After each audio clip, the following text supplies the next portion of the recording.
Coba deh bayangin, ada satu tim yang terpuruk bener-bener di kasta ketiga sepak bola. Nggak nyampe 2 dekade kemudian, mereka jadi penakluk Eropa. Kedengarannya mustahil kan? Nah, ini dia kisah transformasi gila dari Manchester City yang bakal kita bedah bareng-bareng hari ini. Pertanyaannya, gimana caranya ini bisa kejadian? Oke, banyak yang bilang ini cuma soal uang. Tapi ceritanya jauh lebih dalam dari itu.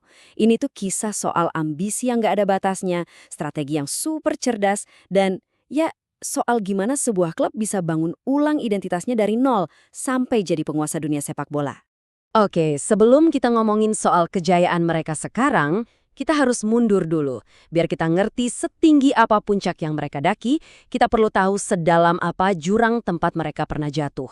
Selamat datang di era yang fans sebut sebagai typical city. Zaman di mana harapan itu ya seringnya cuma jadi angan-angan. Selama berpuluh-puluh tahun, jadi fans City itu rasanya kayak naik roller coaster. Emosinya naik turun. Lihat aja, mereka pernah jadi juara Inggris di tahun 68. Keren banget kan? Tapi habis itu, wush, merosot. Bahkan sampai jatuh ke kasta ketiga di tahun 1998. Bayangin, kasta ketiga itu titik terendah yang mungkin nggak pernah kebayang buat klub sekelas mereka. Dan kalau butuh satu angka aja buat gambarin separah apa kondisi mereka waktu itu, nih angkanya. 8.015. Cuma segitu jumlah penonton yang datang ke stadion mereka di tahun 1965. Itu lebih sedikit dari kapasitas tim-tim divisi bawah zaman sekarang loh. Gila kan? Susah banget dipercaya. Tapi ya di tengah semak keterpurukan itu ada satu hal yang nggak pernah luntur. Kesetiaan fansnya. Semangat mereka itu tergambar banget di moto lama klub ini, Superbia in Proelio, yang artinya kebanggaan dalam pertarungan. Intinya mereka boleh aja kalah di lapangan, tapi semangat juangnya nggak pernah padam. Dan kemudian semuanya berubah. Tepatnya di bulan Agustus 2008.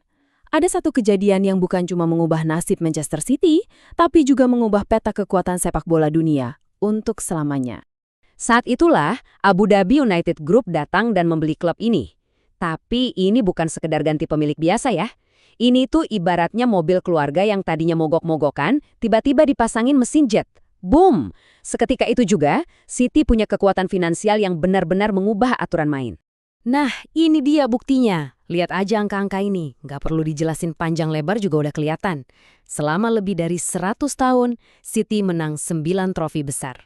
Oke, lumayan.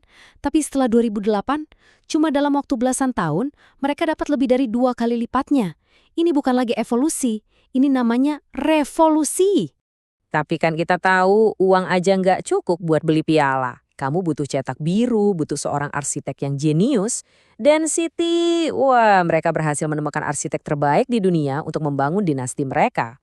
Kalau pengambil alihan tadi itu fondasinya, maka kedatangan Pep Guardiola di tahun 2016 itu adalah sentuhan akhirnya.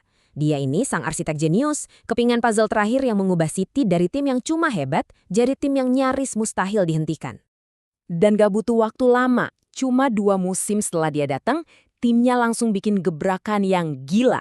Mereka jadi tim pertama dalam sejarah Liga Inggris yang bisa tembus 100 poin dalam semusim. Itu bukan sekedar rekor, itu pernyataan perang. Sebuah pesan, kami di sini untuk mendominasi. Dan dominasi itu gak berhenti di situ. Mereka terus melaju. Bayangin, tim-tim legendaris kayak Manchester United-nya Sir Alex Ferguson atau Liverpool-nya Bob Paisley aja gak pernah bisa. Tapi City, mereka berhasil jadi juara Liga 4 kali berturut-turut. Di titik ini, mereka udah bukan lagi ngejar sejarah. Mereka yang bikin sejarah. Puncaknya, ada 2 momen yang benar-benar jadi mahkota di era ini. Pertama, tahun 2019, mereka sapu bersih semua piala domestik di Inggris. Gila banget. Terus, di tahun 2023, mereka akhirnya meraih impian terbesar, treble kontinental. Juara Liga, juara Piala FA, dan untuk pertama kalinya, juara Liga Champions. Misi selesai. Menang semua piala di Eropa? Keren. Tapi buat pemilik City, ternyata itu belum cukup. Visi mereka jauh lebih besar dari sekedar Manchester, bahkan lebih besar dari Inggris. Lalu mereka pun menciptakan City Football Group atau CFG. Coba bayangin ini kayak jaringan laba-laba raksasa. Manchester City itu ada di tengah-tengahnya sebagai pusat. Nah, jaring-jaringnya ini menyebar ke klub-klub lain di seluruh dunia. Semuanya saling terhubung, saling berbagi pemain, taktik, sampai strategi bisnis. Jenius kan? Dan jaringan ini benar-benar global, dari New York sampai Melbourne, dari Mumbai di India sampai Montevideo di Uruguay. Mereka sukses membangun sebuah, ya sebut saja kerajaan sepak bola global. Sebuah model bisnis yang skalanya belum pernah kita lihat sebelumnya di dunia sepak bola. Tapi, tentu saja, kesuksesan yang begitu cepat dan masif ini nggak mungkin datang tanpa sorotan. Orang-orang mulai bertanya, gimana cara mereka melakukan semua ini? Dan yang lebih penting, apakah semuanya bersih? Apakah semuanya sesuai aturan?